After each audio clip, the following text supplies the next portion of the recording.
अल्मोड़ा के एक युवा इंजीनियर ने ऐसा कारनामा किया है जिससे पहाड़ की प्रतिभा को नई उड़ान दे दी है। काफली खान के रहने वाले युवा इंजीनियर रवि टमटा ने सीमित संसाधनों के बीच करीब एक साल की मेहनत के बाद फ्लाइंग कार का प्रोटोटाइप तैयार किया है। इतना ही नहीं, रवि ने इसका परीक्षण कर इसे हवा में उड़ाकर भी दिखाया है। दावा है कि भविष्य में यह तकनीक पहाड़ों में सफ़र और आपातकालीन सेवाओं के लिए बेहद उपयोगी साबित होगी।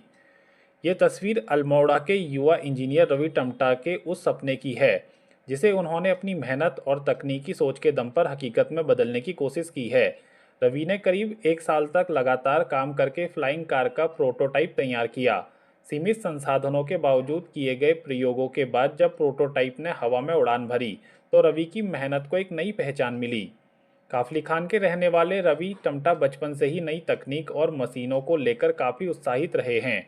उनका मकसद सिर्फ कोई मशीन तैयार करना नहीं, बल्कि पहाड़ की वास्तविक समस्याओं के लिए तकनीकी समाधान तलाशना है। उत्तराखंड के पहाड़ी इलाकों में सड़क बंद होना, भूस्खलन और लंबा सड़क सफ़र अक्सर बड़ी चुनौती बन जाता है। कई बार मरीजों को अस्पताल पहुंचने में देरी होती है, तो आपदा के दौरान जरूरी सामान और राहत सामग्री पहुंचाना भी मुश्किल हो जाता है।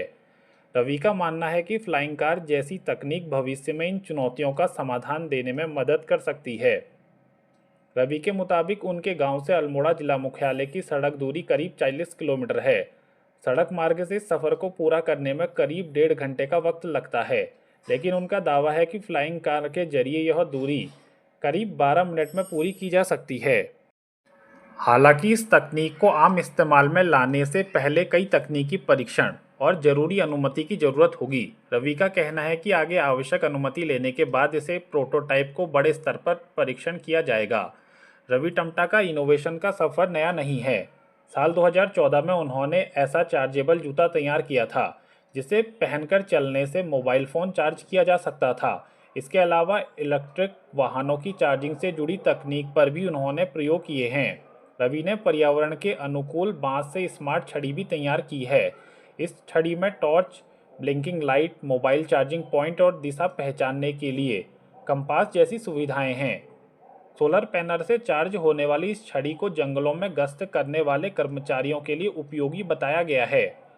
रवि टमटा का ये प्रयोग बताता है कि अगर सोच बड़ी हो और हौसले बुलंद हो तो पहाड़ की सीमित सुविधाओं के बीच भी बड़े सपनों को उड़ान दी जा सकती है।